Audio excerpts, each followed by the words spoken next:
उत्तर प्रदेश में 5 चरणों की वोटिंग खत्म हो चुकी है और 5 चरणों के बाद सभी 292 सीटों का एग्जिट पोल क्या कहता है। आखिर 5वें फेज में यूपी में कौन बनेगा मुख्यमंत्री, इसको लेकर क्या महत्वपूर्ण आंकड़े, क्योंकि 292 सीटों पर आखिर बहुमत का आंकड़ा किसे मिलने वाला है, इसको लेकर क्या महत्वपूर्ण आंकड़े निकलकर आ रहे हैं। उत्तर प्रदेश में अगर बात की जाए तो 5वां चरण काफी महत्वपूर्ण माना जा रहा है। उत्तर प्रदेश में तय होगा आखिर 5 चरणों के बाद कौन बनेगा मुख्यमंत्री, लेकिन काफी खलबली देखने को मिली है। यहां पर बात करें उत्तर प्रदेश के लिए 5वें चरण के लिए 53% मतदान 5 बजे तक के आंकड़ों के हिसाब से हुआ है, यानी ज्यादा मतदान हुआ नहीं है। और इसका फायदा किसे मिलने वाला है, इसको लेकर एक्सपर्ट ने क्या यहां पर आंकड़े रखे हैं 5वें चरण को लेकर, क्योंकि 5वें चरण में अयोध्या से लेकर यहां पर बात करें तो अमेठी तक का कुछ महत्वपूर्ण, और यहां पर बात करें तो कुछ बड़े दिग्गज नेता चुनावी मैदान में थे, और किसे हार और किसे जीत मिलने वाली है, इसको लेकर उत्तर प्रदेश को लेकर महत्वपूर्ण विश्लेषण सामने आ चुका है। अगर बात की जाए तो 5 चरणों के बाद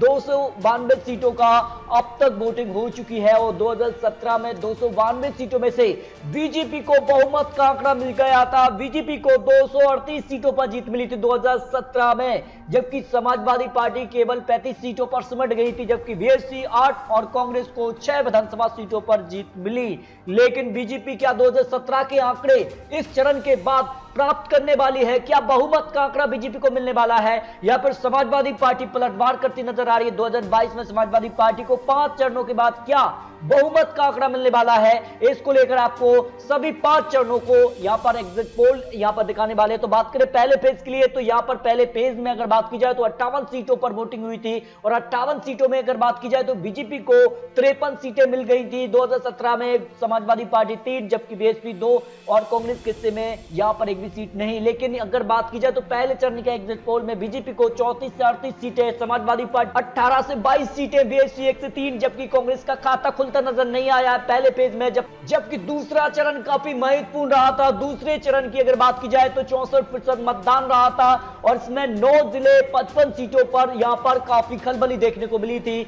और अगर बात की जाए तो दूसरे फेज में 2017 में बीजेपी को 38, समाजवादी पार्टी को 15 सीटें, बीएसपी का खाता नहीं, कांग्रेस को 2 विधानसभा सीटों पर जीत मिली।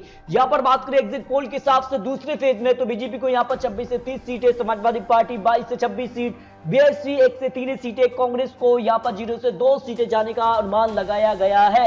यानी दूसरे फेज पर समाजवादी पार्टी बीजेपी को कड़ी टक्कर देती नजर आ रही है। ऐसे में अगर बात की जाए तो तीसरे चरण के लिए अगर बात की जाए तो 57% मतदान हुआ था, और अगर बात की जाए तो यहां पर 59 सीटों के लिए क्या कुछ आंकड़े बनते नजर आए थे 2017 में। 17 की अगर बात की जाए तो 59 सीटों में से बीजेपी ने 49 सीटों पर जीत हासिल की थी, समाजवादी पार्टी को 8 सीटें, जबकि कांग्रेस को 1 और बीएसपी के खाते में 1 विधानसभा सीट पर जीत मिली। लेकिन 2022 को लेकर एग्जिट पोल के आंकड़े जो रहे 59 सीटों के लिए तीसरे फेज में बीजेपी 28 से 30 सीटें, समाजवादी पार्टी 22 से 26 सीट, बीएसपी 0 से 6 सीटें, कांग्रेस को 0 से 1 सीट, अदर की बात की जाए 0 से 1 सीट पर जीत मिलने का अनुमान यहां पर लगाया गया था।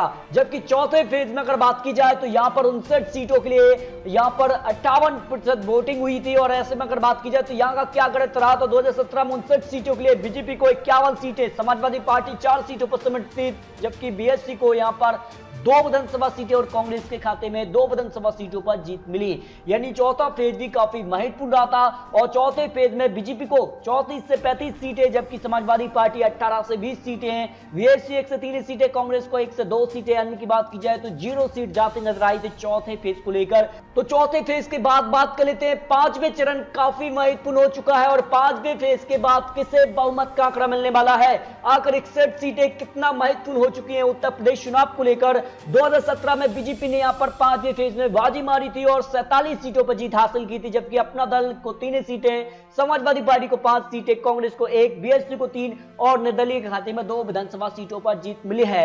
लेकिन जानकर मानते हैं कि अगर कम वोटिंग यानी सत्ता परिवर्तन देखने को नहीं मिलता है, यहां पर बात करें तो 53% मतदान 5 बजे तक के आंकड़ों के हिसाब से हुआ है, यानी कम वोटिंग फायदा बीजेपी को मिल सकता है, जो आंकड़े यहां पर देखने को मिल रहे हैं। इस हिसाब से 5वें फेज को लेकर 61 सीटों में से बीजेपी को 33 से 37 सीटें जा सकती हैं, समाजवादी पार्टी 16 से 18 सीटों पर आ सकती है, बीएसपी 1 से 3 सीटें, कांग्रेस को 1 से 3 सीटें हैं। अदर की बात की जाए तो 0 से 1 सीट जा सकती है। यानी उत्तर प्रदेश के लिए 5वें फेज पर बीजेपी को बढ़त मिल सकती है, जो अनुमान यहां पर लगाया जा रहा है। लेकिन आपको बता दें कि 5 चरणों के बाद उत्तर प्रदेश के लिए 292 सीटों की तस्वीर साफ हो चुकी है और 292 सीटों में से बीजेपी ने 2017 में 238 सीटों पर जीत हासिल की थी। यानी बहुमत का आंकड़ा बीजेपी को 5वें फेज तक मिल गया था 2017 में। लेकिन समाजवादी पार्टी 35 सीटों पर सिमटी, बीएसपी 8 और कांग्रेस को 6 सीटों पर जीत मिली। लेकिन 2022 की क्या तस्वीर बनती नजर आ रही है? 2022 में जो आंकड़े निकल कर सामने आ रहे हैं, विश्लेषण सामने आ रहा है, सभी 292 सीटों के लिए 5वें फेज के बाद बीजेपी 150 से 160 के आसपास हो सकती है, 5 प्लस सीटें माइनस हो सकती हैं, जो अनुमान उत्तर प्रदेश के लिए 5 चरणों के बाद लगाया जा रहा है कि समाजवादी पार्टी को 110 से लेकर 118 सीटें जा सकती है, 5 सीटें माइनस प्लस हो सकती है, जो यहां पर 2022 को लेकर आंकड़े निकल के सामने आ रहे हैं। यानी 5 चरणों के बाद बीजेपी यहां पर बड़ी पार्टी बनती नजर आ रही है, जो आंकड़े यहां पर हैं। जबकि बीएसपी को यहां पर 5 से 8 सीटें जा सकती हैं, कांग्रेस को 3 से 6 सीटें जा सकती हैं। अन्य की बात की जाए तो 0 से 3 सीटें अन्य के खाते में भी जाती नजर आ रही हैं। यानी उत्तर प्रदेश के लिए 5 चरणों के बाद बीजेपी सबसे बड़ी पार्टी बनती नजर आ रही है। लेकिन 5वें फेज तक बीजेपी को अब तक बहुमत का आंकड़ा मिलता नजर नहीं आ रहा, जो 2017 में देखने को मिला था। यानी कुछ न कुछ नया हो सकता है, जो आंकड़े यहां पर निकल के सामने आ रहे हैं। लेकिन दोस्तों, आपको क्या लगता है उत्तर प्रदेश के लिए सभी 403 सीटों पर क्या उत्तर प्रदेश में बीजेपी की सरकार बरकरार रहेगी या फिर अखिलेश यादव की वापसी होने वाली है? 5वें फेज के बाद किसे बहुमत का आंकड़ा मिल सकता है? इस पर अपनी राय कमेंट बॉक्स में जरूर रख सकते हैं, क्योंकि आपको बहुत जल्द नए आंकड़े और नए विश्लेषण भी देने वाले हैं। तो मिलते हैं दोस्तों और सटीक और महत्वपूर्ण विश्लेषण के साथ। अब तक के लिए जय हिंद, जय भारत।